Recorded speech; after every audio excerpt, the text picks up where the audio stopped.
गटनेता श्री अशरफ आझमी।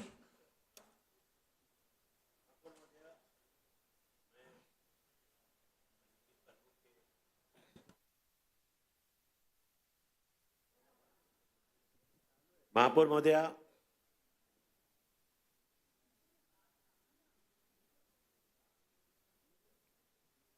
महापौर महोदया, अनिकेत प्रभु के हरकती के मुद्दे के समर्थन के लिए मैं खड़ा हुआ हूं।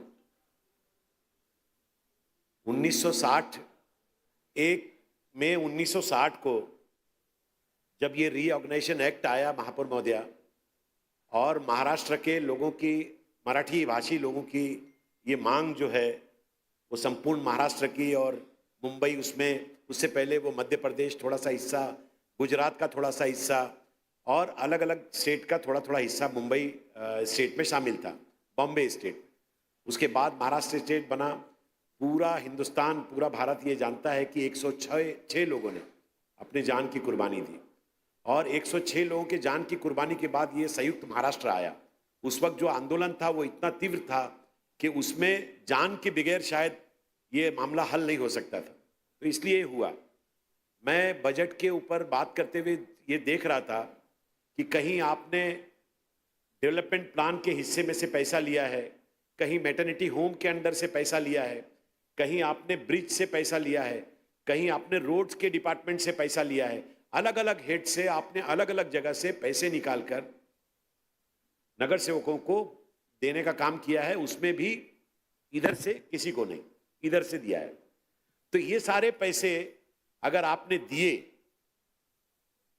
नहीं, समर्थन है, मैं बता रहा हूं आप, ये सारे पैसे देते हुए आप महाराष्ट्र के उन जो है अजीम बलिदानियों की उस स्टेच्यू को, उस हुतात्मा चौक को डेवलप करने के नाम पर पैसा देना भूल गए महापौर महोदया। ये कितने दुख की बात है, ये कितने अफसोस की बात है कि आपने उन लोगों को जिनके बलबूते पर आज हम स्वाभिमान से यहां खड़े होकर बोल सकते हैं कि हम महाराष्ट्र के हैं, महाराष्ट्र हमारा है, तो उस महाराष्ट्र के उन लोगों के लिए जिन्होंने अपने प्राणों की आहुति दी, उनके एक स्टेच्यू के लिए, उनके उस जगह को सुशोभीकरण करने के लिए भूल गए।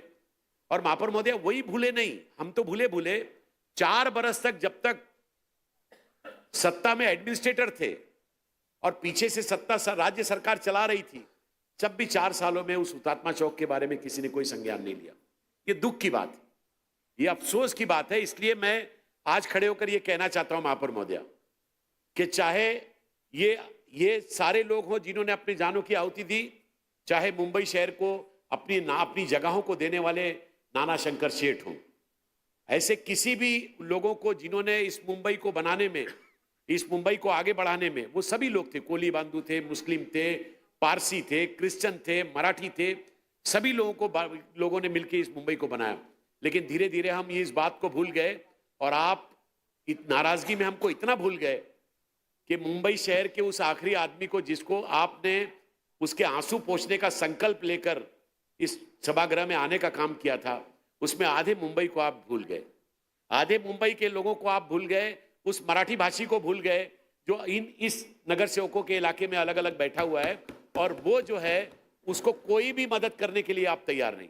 महापौर महोदया, स्टैंडिंग कमेटी में जो मंजूरी मिली उससे तो हम थोड़ा ना उम्मीद थे, लेकिन आपकी तरफ बड़ी उम्मीद भरी नजरों से देख रहे थे। आपकी तरफ से ये अपेक्षा थी महापौर महोदया कि कहीं ना कहीं आपका हाथ हम सबके सरों पर रहेगा।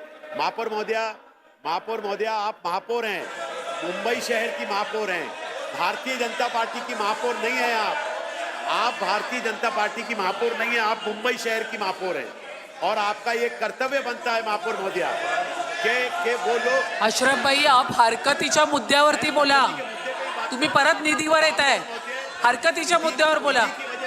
हुतात्मा चौक नहीं बनवाया, निधि की वजह से ही तो आपने हुतात्मा चौक नहीं बनवाया।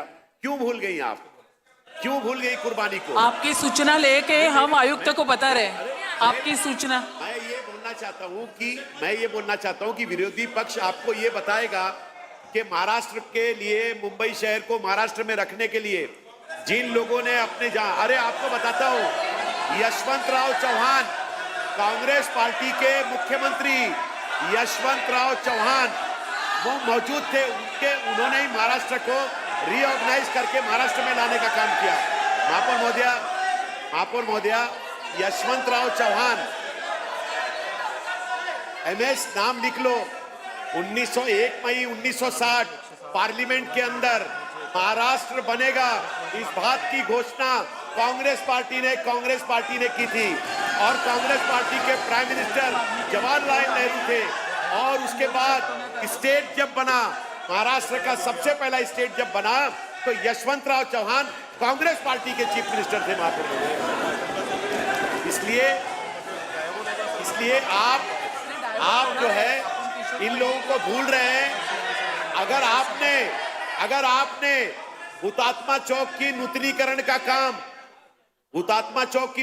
का काम नहीं किया, तो हम सब विपक्ष के लोग मुंबई की सड़कों पर निकलेंगे, अपना पैसा लगाकर अपने लोगों की तरफ से हुतात्मा चौक को बनाने का काम करेंगे। हम करेंगे काम, आप नहीं कर सकते तो हम करने का काम करेंगे। हम करेंगे। इसलिए महापौर महोदया, मेरा निवेदन है, मैं बात खत्म कर रहा हूँ। जो तुम्ही प्रोत्साहन देऊ नका, बस महापौर महोदया, जो कौम अपने पुरखों की कुर्बानी को भूल जाती है, महापौर महोदया, जो कौम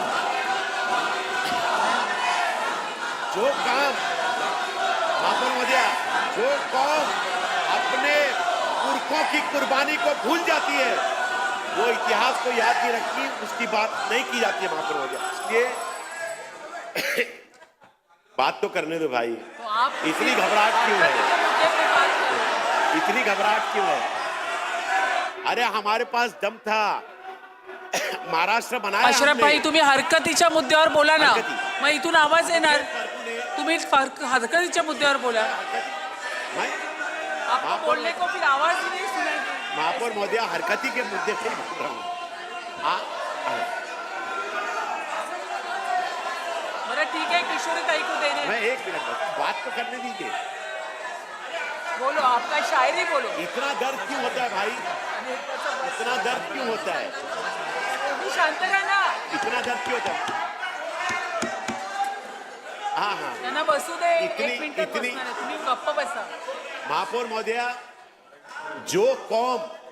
जो कम्युनिटी शायरी के लिए अपने म्हणजे झालं. पुरखों के बलिदानों शायरी के म्हणजे झालं. इतिहास को भूल जाती है, वो भविष्य में अपनी कोई जगह नहीं बना सकती, ये मेरा कहना है महापौर।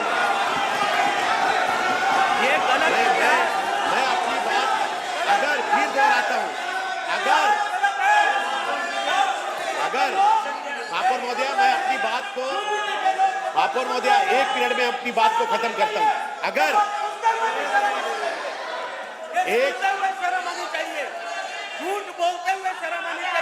अगर महापौर महोदया, किशोरी हो ताई गया को देना है बस. अगर आपने नूतनीकरण का काम स्मारक के जल्द से जल्द शुरू नहीं किया, योगेश जी, तो मैं बैठ फिर जाइए. दोहराता हूं कि विपक्ष के लोग अपना पैसा और लोगों से पैसा मांगकर उसको नूतनीकरण करने का काम करेंगे त्यांना स्मारक प्रोत्साहन को। मिळतो बस बोलायला. जय तुम्ही शांत राहा. जय हिंद, तेच सांगते. जय हिंद, जय महाराष्ट्र। किशोरी पेडणेकर.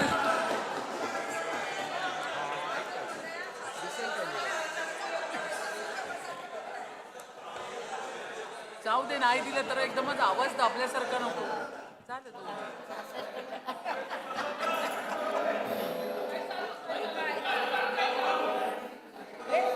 महापौर महोदया, अंकित प्रभूंनी जो हरकतीचा मुद्दा आणलाय आणि त्या मुद्द्याला आम्ही सर्वच सपोर्ट करतोय. मुळामध्ये हरकतीचा मुद्दा महापौर पीठासीन अधिकारी आहे म्हणून आम्ही बोलतोय आणि आमचा रोख आहे तो प्रशासनावर आहे. आणि जर प्रशासनावर आपण आरूढ नाही होणार, हे असंच भारूड चालू राहणार आणि ते त्यांच्या फायद्याचं होणार. महापौर महोदय, महापौर असंच म्हणजे मी असं पण म्हटलं, असं हे चालू राहणार. माझं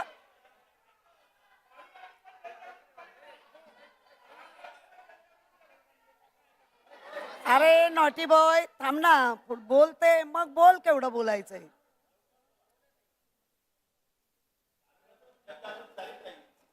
हुतात्मा स्मारकाचा जन्म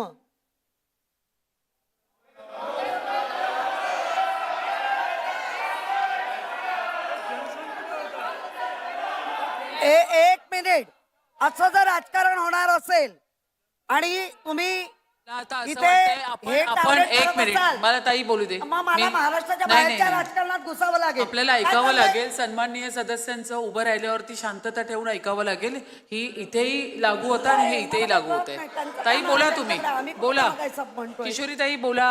त्यामुळे या सभागृहामध्ये ज्याप्रमाणे 1956 साली जे हुतात्मा झाले आणि त्याच्यानंतर ज्या जागेवर झालं ते 1960 हे सगळ्यांना इतिहास माहिती आहे. मग आपण 1 मेला जातो. अंकित प्रभूंनी तेही सांगितलं की जे छगन भुजबळ साहेब हे पहिल्यांदा मुंबईत इतक्या वर्षाच्या इतिहासात 2 वेळा महापौर होणार आहेत तेच, आणि त्यांनी त्यावेळेला ते सगळं रिपेअर केलं.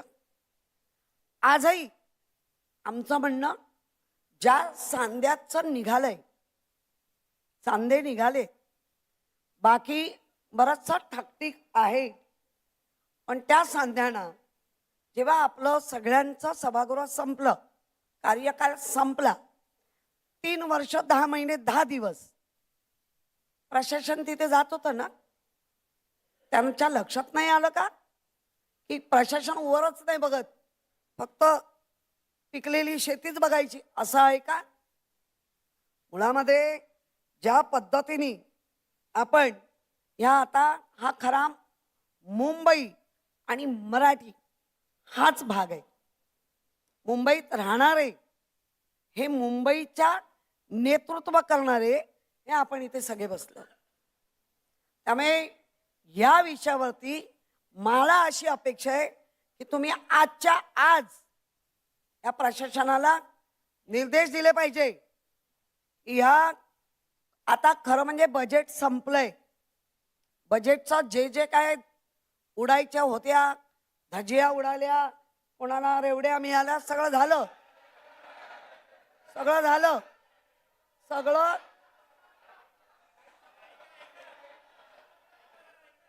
ओ कसे नुसतं ऐका नुसतं यांचे दात पडले, आम्ही पाडून आलोय.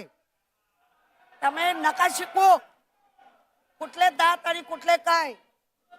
आणि आता माझी विनंती आहे, आम्हाला जे पैसे दिले ते आम्ही 25 लाख तुम्हाला सगळे परत करतो, आणि ते 25 लाख घेऊन जे बजेट पडेल, आम्ही आज सांगतोय तुम्ही, म्हणून आम्ही सूचना देत होतो. नाही, मुळात हरकतीच्या मुद्द्यावर आपल्याला प्रशासनाच्या अधिकाऱ्यांना निर्देश द्यायचे आहेत ना, ते तुम्ही माझ्यापर्यंत पोहोचवा, मी द्यायचं काम करते. मी तेच करते. सगळ्यांचे आमच्या 25 लाख. मुंबई महानगरपालिका खूप सक्षम आहे हे सगळ्या करण्यासाठी. तुम्हाला तुमचा निधी द्यायची काही गरज नाही. मुंबई महानगरपालिका खूप सक्षम आहे. तुम्हाला जो निधी दिलाय तो सर्वसामान्यांच्या लोकांच्या कामाचा दिलाय, त्यांच्या हक्काचा निधी तुम्ही इथे द्यायची गरज नाही.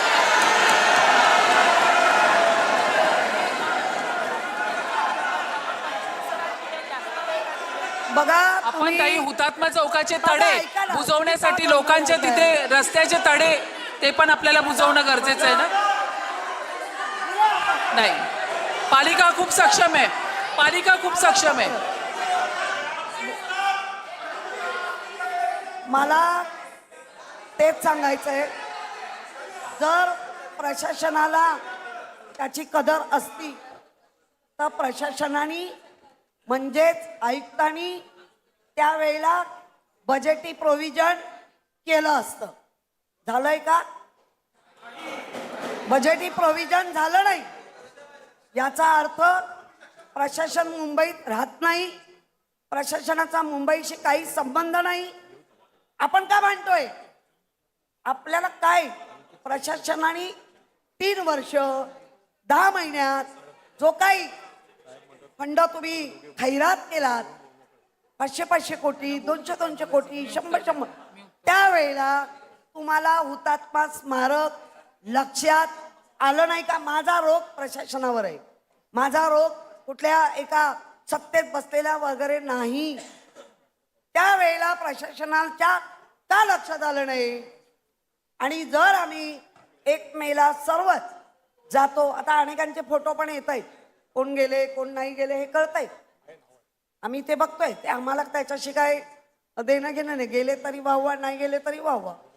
पण प्रशासनाचं केवढं मोठा अक्षम चूक जेव्हा आम्ही ह्या सभागृहात आलो आणि 1 मेचं जेव्हा अभिवादन, ते आधी पण मला वाटतं अनेकांनी प्रशासनाला नगरसेवक माझी म्हणून पत्र दिली, एकाही पत्राचं उत्तर नाही आलं किंवा काय करतात हेही सांगितलं गेलं नाही. सत्तेत नसलेले जे नाही गेले, 1 पैशाचा फंड दिला नाही कोणालाच, तेव्हाही जनताच होती ना, त्यांच्यावर प्रशासनाने का अन्याय केला? तेव्हा पण जनताच होती, जनतेलाच पैसे द्यायचे असतात, मग तेव्हा पण प्रशासनाने त्याच्यावर अन्याय का केला?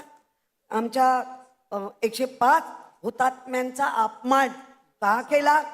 का बजेटी प्रोव्हिजन थोडा थोडा करून नवीन हे का नाही केला?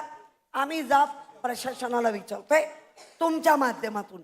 इथे कुठलंही आम्ही राजकारण म्हणत नाहीये, कारण ते जे 105 आहेत ना, त्याच्यामध्ये अनेक संघ नव्हते असा हा रेकॉर्ड आहे. मी नाही म्हणत आहे, मी रेकॉर्ड म्हणते.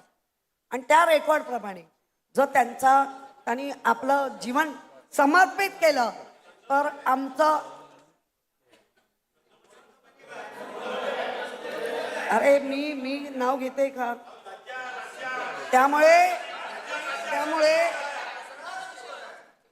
त्यामुळे मुंबईवर प्रेम करणारं प्रशासन नाही. हे 3 वर्ष 10 महिन्यात आणि आता चालू ह्याच्यात प्रशासनाने शिक्का मोर्तब केलाय. मला आता फक्त पीठासीन अधिकारी म्हणून, महापौर म्हणून तुमच्याकडनं अपेक्षा आहे की आजच्या आज हे रुलिंग होऊन प्रशासनाने वर्किंग करून पुढच्या आपण नवीन दमानी जरा गावाबिवाला जाऊन येणार, त्या ह्याच्यामध्ये प्रशासनाने निवेदन दिलं पाहिजे. कुठल्या बजेटी प्रोव्हिजन मधून करतायत ते सांगितलं पाहिजे आणि काम चालू झालेलं दिसलं पाहिजे. श्री अमय गोले. महापौर महोदय, अंकित प्रभूंनी जो हरकतीचा मुद्दा काढला त्याच्यावरती सन्माननीय सदस्य अशरफ आझमी साहेब यांनी जे हुतात्मा स्मारकाबद्दल किंवा हुतात्म्यांबद्दल जो उल्लेख केला तो असं वाटत होतं की चोराच्या उलट्या बोंब्या होता. कारण स्मारक घडण्यामध्ये त्यांचा हात होता मुळात. कारण जेव्हा मुंबई आणि महाराष्ट्रासहित जेव्हा आपण ते चळवळ चालू होती तेव्हा याच लोकांनी मुंबई आणि महाराष्ट्र वेगळा होऊन दिला. बॉम्बे ह्यांना वेगळं करायचं होतं, तेव्हा बॉम्बे होतं आणि सगळं जवाहरलाल नेहरू पासून सगळ्या लोकांनी तेव्हा त्या गोष्टीला विरोध केला होता. आणि आज हे जे खोटं प्रेम दिसते ते फक्त आणि फक्त दाखवण्यापुरता. मला रहाटे साहेब तेव्हा प्रबोधनकारांनी आणि बाळासाहेबांनी त्या गोष्टीला पाठिंबा दिला होता. काँग्रेसच्या विरोधातल्या भूमिकेला विरोध केला होता साहेबांनी. आता तुम्ही यांची बाजू घेऊ नका.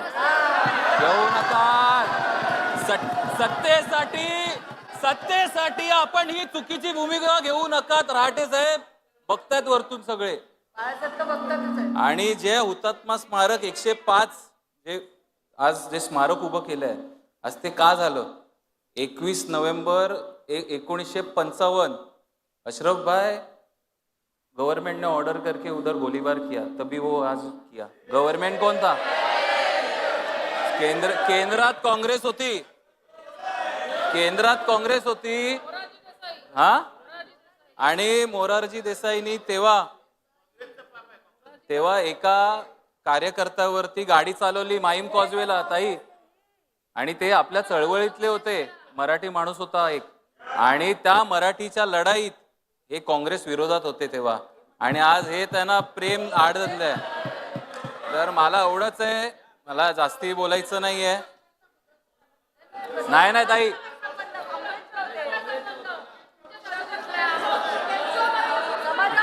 तो थांबा, मी बोलतो ना. ताई, मला एवढंच महापौर ताई एवढंच बोलायचं आहे की जो अशरफबाईंनी जो विषय घेतला काँग्रेसच्या माध्यमातून, आज हा अतिशय सॉरी अंकित प्रभूंनी जो मुद्दा घेतला आणि त्याला अशरफबाईंनी जे केलं त्याला माझी हरकत होती. आणि त्या माध्यमातनं जर तिकडे दागदुजी करायची आहे तर नक्कीच प्रशासन खमकं आहे. आणि त्या माध्यमातनं मी म्हणतो की आज आपण तिकडे जाऊन तिकडे एक वरून प्रशासनाला निर्देश द्यावे की तिकडे जर काय दागदुजी करायची असेल तर ती नक्की करण्यात यावी. आणि हे काँग्रेसचं जे दुय्यमी दाखवण्याचं प्रेम आहे, सत्तेत बसायचं, ते खोटारडे आणि त्यांनी पहिला हुतात्म्यांची माफी मागावी. धन्यवाद महापौर महोदय. श्री प्रभाकर शिंदे.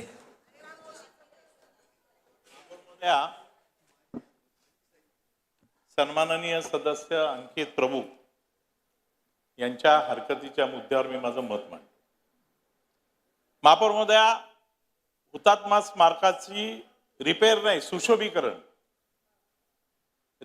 सुशोभीकरण झालं पाहिजे का? झालंच पाहिजे. ते केलं नसेल तर केलं गेलं पाहिजे, किंबहुना त्याच्यासाठी सभागृहाने पुढाकार घ्यायला पाहिजे, सत्य आहे. पण महापौर महोदया, मला आश्चर्य वाटलं की ज्या हुतात्म्यांच्या रक्ताने ज्यांचे हात लाल झालेत त्यांचा जेव्हा आधार तुम्हाला घ्यावा लागतो ना, त्यावेळेला कीव येते.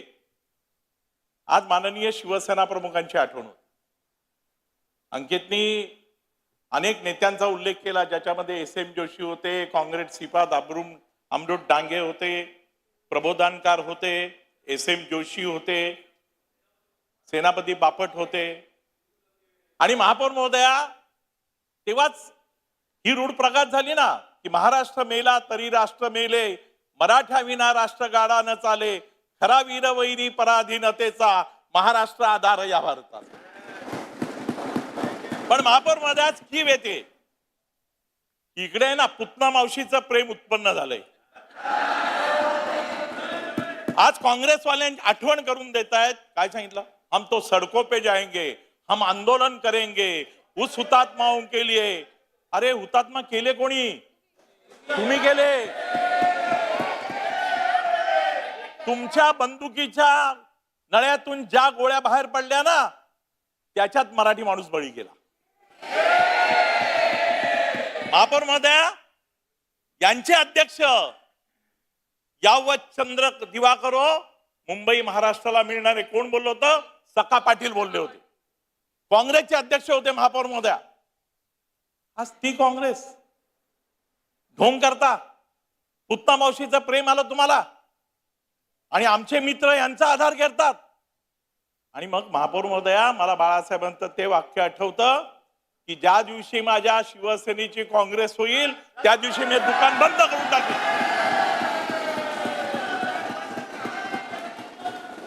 महापौर महोदया, मगाशी ज्यांचा आधार हे घेतात ना, त्यांनी यशवंतराव चव्हाणांचा उल्लेख केला. यशवंतरावांबद्दल आम्हालाही आदर आहे. पण ज्या वेळेला या महाराष्ट्रातला मराठी माणूस घोषणा देत होता की मुंबईसह संयुक्त महाराष्ट्र झालाच पाहिजे, त्यावेळेला यशवंतरावांनी असं सांगितलं होतं, च कशाला लावता? आणि मग आचार्य अत्रेंनी त्यांना उत्तर दिलं होतं, तुमच्या अण्णातला च काढा, मग काय राहतं ते बघा. ती काँग्रेस आज हुतात्म्यांचा इतिहास जर या सभागृहाला शिकवायला लागली ना महापौर महोदया, तर आश्चर्य वाटतं. आणि म्हणून महापौर महोदया, ज्यांनी मराठी 105 हुतात्म्यांचा मी उल्लेख करतो ना महापौर महोदया, त्यावेळेला आमच्या अंगावर काटा उभा राहतो. याचं कारण त्या लोकांमुळे आज आम्ही मुंबई ही स्वाभिमानाने आणि ताटमानाने ठेवलेली आहे. त्या लोकांमुळे त्यांचा आदर्श आमच्या समोर आहे.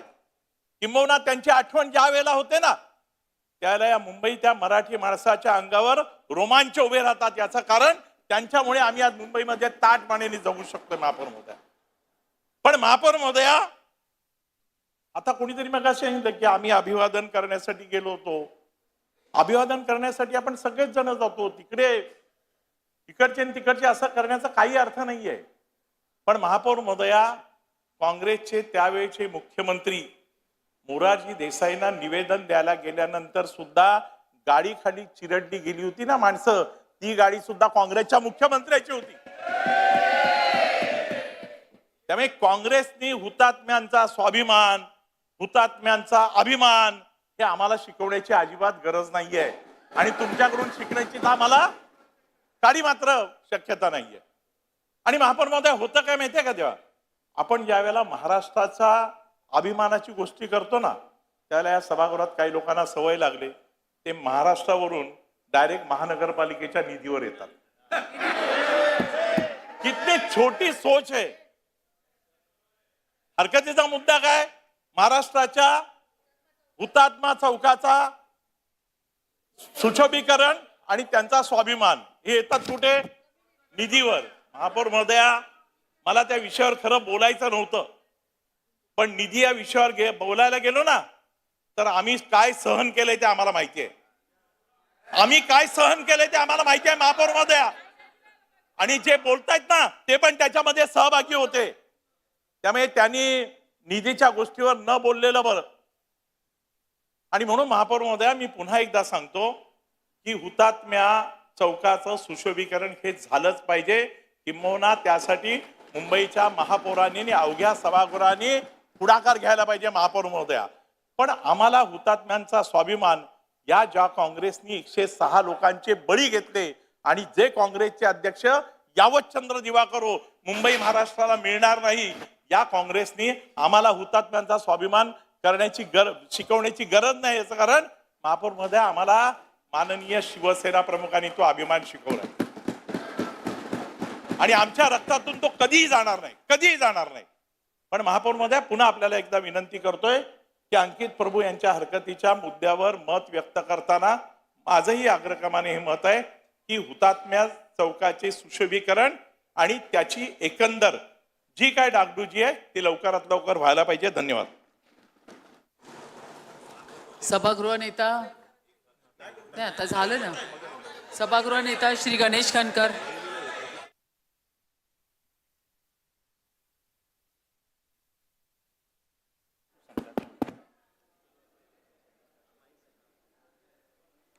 धन्यवाद महापौर महोदया.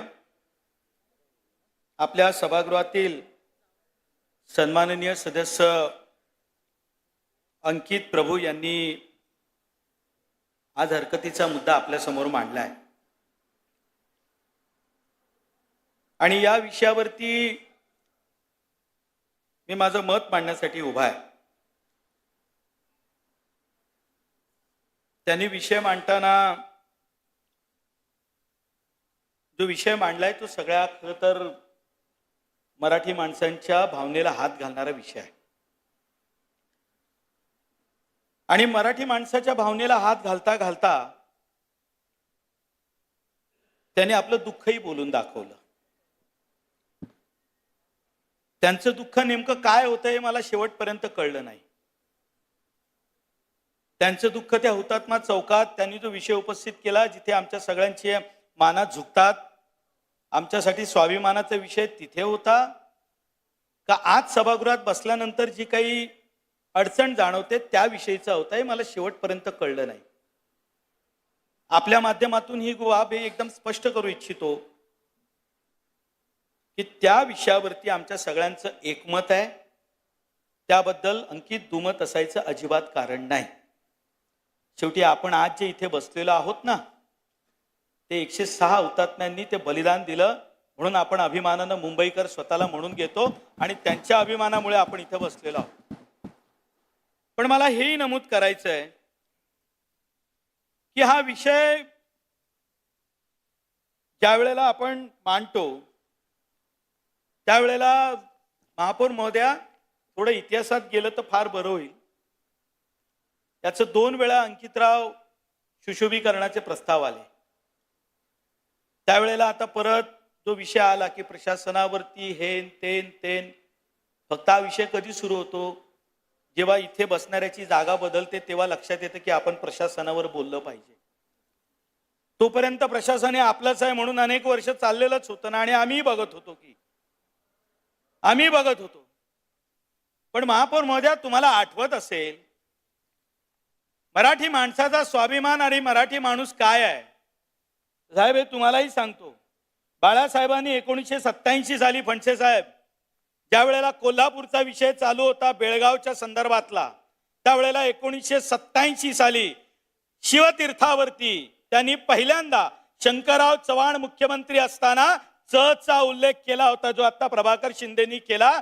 तो पहिला उल्लेख सन्माननीय शिवसेना प्रमुखांनी 1987चा त्यांच्या शिवतीर्थावरच्या सभेत केला होता. व्हिडिओ टेप असेल तर चेक करून बघा. आणि प्रश्न हाच होता की मुंबई सहज का? होय, मुंबई सहज महाराष्ट्र झाला पाहिजे म्हणून या सगळ्या मान्यवरांनी ज्यांची नावं अंकितने घेतली, मग एस.एम. जोशी असतील, डांगेजी असतील, आज अण्णाभाऊ साठेंचा उल्लेख झाला नाही. मी तुमचं मत नाही थांबवत. शाहिरांचा उल्लेख, या सर्व मंडळींनी, ती कुठे राहत होती, कुठल्या परिस्थितीत होती, गिरण गावाच्या नाक्यावरती उभं राहून आता डफली घेऊन या सगळ्यांनी या सगळ्या संयुक्त महाराष्ट्राची चळवळ सुरू केली ना. आणि त्याचा आम्ही तुम्ही उल्लेख केलात ना.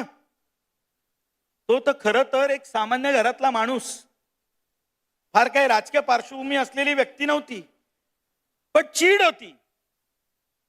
ही चीड होती की आम्ही जे मागतोय ते आम्हाला का देणार नाही. आणि आज ज्याचा तुम्ही उल्लेख केलात, मला याचं खरोखर म्हणजे नवल वाटतं.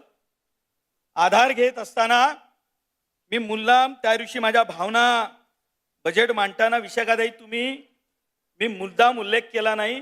आज एक उल्लेख झाला या ठिकाणी. आम्ही निधी परत देतो. मला कळलं नाही त्या निधीचा आणि ह्या निधीचा एकमेकात काय संबंध आहे. संबंध काय आहे? त्याच्यासाठी जर का आपल्या स्थायी समितीच्या अध्यक्षांनी सुशोभीकरणाच्या निधीचा हेड ओपन नसेल केला तर मी समजू शकतो. किंवा त्यांनी असं जर पुढे सभागृहातल्या एकाही सदस्याने जर हे वाक्य उच्चारलं असतं की हे सुशोभीकरण होता कामा नये, तरी मी समजू शकलो असतो. असं तर कुणीच म्हणालेलं नाही. आपल्या सगळ्यांच्या मानात तिथेच वाकलेले आहेत. आणि ताई, हे बघा, मी हा रेकॉर्ड आणलाय. तुम्ही सभागृह नेत्या होतात, रमेश कोरगावकर स्थायी समितीचे अध्यक्ष होते आणि महाडेश्वर सर इथे महापौर होते. मी आज सकाळी जाताना पूजा वहिनी इथे बसल्यात, मी त्यांना फोन केला. मी खार सबवेच्या खालनं चाललो आणि मी सरांचं पोस्टर बघितलं.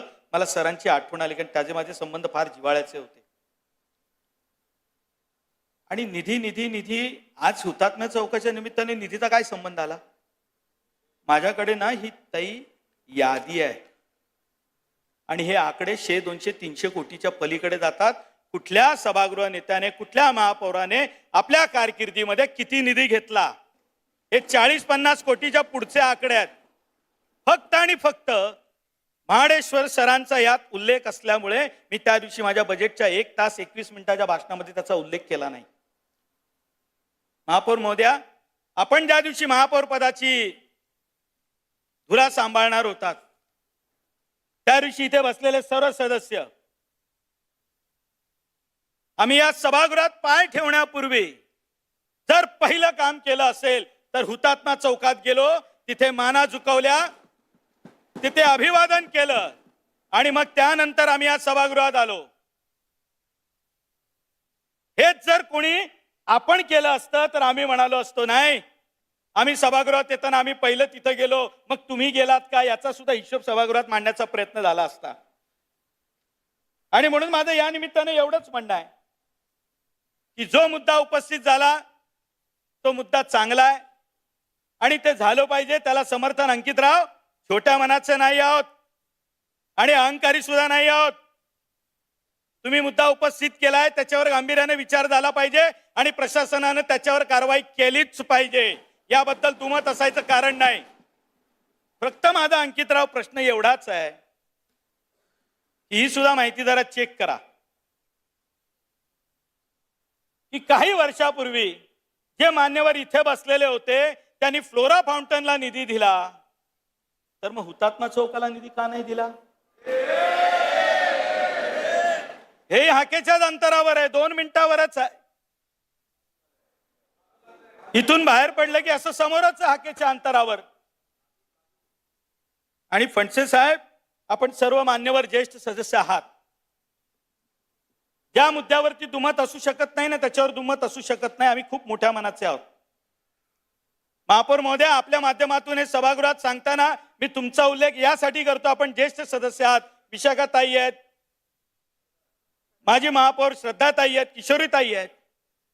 मराठी माणसाच्या विषयावरती मतभेद असूच नयेत आणि असू शकत नाहीत. पण वारंवार ज्या गोष्टीचा आपण या सभागृहात उल्लेख करत असतो ना, ज्यांचं नाव तुम्ही घेता, आम्ही घेतो, सर्व मान्यवर आपण आदरणीय श्रद्धेने घेतो, मला या गोष्टीचं आश्चर्य वाटलं की त्याचा मुद्दा आल्यानंतर आज आमच्यावर विरोध करता करता आपल्यावरती ही पाळी आली की आपल्याला अशरफभाईंचं समर्थन घ्यावं लागलं. त्यांनी मांडावी भूमिका, त्याबद्दल वाद नाही. त्यांना पण पर्याय नाही. तुमचं म्हणणं मान्य आहे मला, तुमचं म्हणणं मला मान्य आहे. तुम्ही मागितलं नसेल,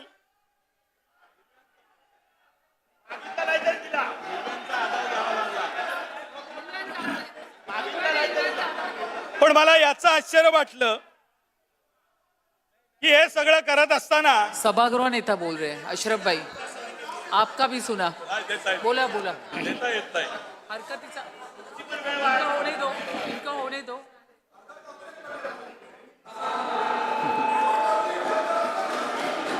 आणि या वेळेला मला त्यांचं नवल वाटलं ज्यांनी याचं श्रेय घेण्याचा प्रयत्न केला, मंगल कलश आणला म्हणून उल्लेख केला. पण हा मंगल कलश आणताना या हुतात्म्यांचं बलिदान देण्याची पाळी का आली आणि तुम्ही त्या टोकापर्यंत का गेलात याचं समर्थन किंवा याचा विषय आज जरी नाही केला ना, तरी येणाऱ्या 100 पिढ्या तुमच्याकडे मागितल्याशिवाय शांत राहणार नाहीत. आणि म्हणून त्याचं वाईट वाटतं. तुम्ही द्या अथवा नका देऊ, पण तुम्ही पाठीशी उभे आहात ना, यामुळे काही लोक खुश आहेत. आणि महापौर महोदय, इथे काही संबंध नव्हता संघाचा उल्लेख करण्याचा, 5 पैशाचा संबंध नव्हता. पण मी आज या निमित्ताने ठणकावून सांगतो, जर आपला इतिहास कच्चा असेल तर ती तुमची अडचण आहे. इतिहास तपासून बघायचा, इतिहासाचा अभ्यास करायचा. मग ते बेळगावची लढाई का असेना, राष्ट्रीय स्वयंसेवक संघाचे स्वयंसेवक कुठल्या जेलमध्ये होते, कधी होते, किती तारखेला होते, लखोट्यामध्ये लिहून टाईप करून तुम्हाला पाठवून देईन. आणि संयुक्त महाराष्ट्राच्या चळवळीमध्ये कधी संघाचे विनाकारण आमच्यावर टीका करताय ती करा, आम्ही मान्य करू. संघाला मध्ये घ्यायचं नाही हे आज ठणकावून सांगतो. आणि समारोप करताना हेही सांगतो की एका चांगल्या मुद्द्यावरती मी समर्थन करतो की हुतात्मा चौकाचं सुशोभीकरण झालंच पाहिजे आणि त्यासाठी कोणी निधी द्यायची गरज नाही. ही महापालिका सक्षम आहे आणि मुंबईकर देखील सक्षम आहे. 105 हुतात्म्यांनी आपल्या प्राणाचे बलिदान दिले त्या आणि त्यांच्या 106 आणि त्यांच्या त्यागामुळेच 1 मे 1960 रोजी महाराष्ट्र राज्याची निर्मिती झाली. संयुक्त महाराष्ट्राच्या लढ्यात प्राणाची आहुती देणाऱ्या हुतात्म्यांचे बलिदान हे महाराष्ट्राच्या इतिहासामध्ये सुवर्णपान म्हणून या ठिकाणी आपण साजरे करतो. त्यांचा त्याग, संघर्ष आणि मराठी अस्मितेची दिलेली योगदानामुळेच आपण अभिमानाने आज महाराष्ट्रामध्ये आपण सर्वजण उभे आहोत. आणि म्हणूनच सभागृहाच्या माध्यमातून संयुक्त चळवळीतील सर्व हुतात्म्यांना आज आपण सभागृहाच्या द्वारेच त्यांना विनम्र अभिवादन करूया. आणि या ठिकाणी चौकाचे सुशोभीकरण, दुरुस्ती याचा संपूर्ण कामाचा अहवाल आणि त्याच्या निधीची तरतूद हा संपूर्ण अहवाल तयार करून हा पुढच्या सभेमध्ये आयुक्तांनी सादर करावा. तोपर्यंत हा हरकतीचा मुद्दा राखून ठेवला जाईल.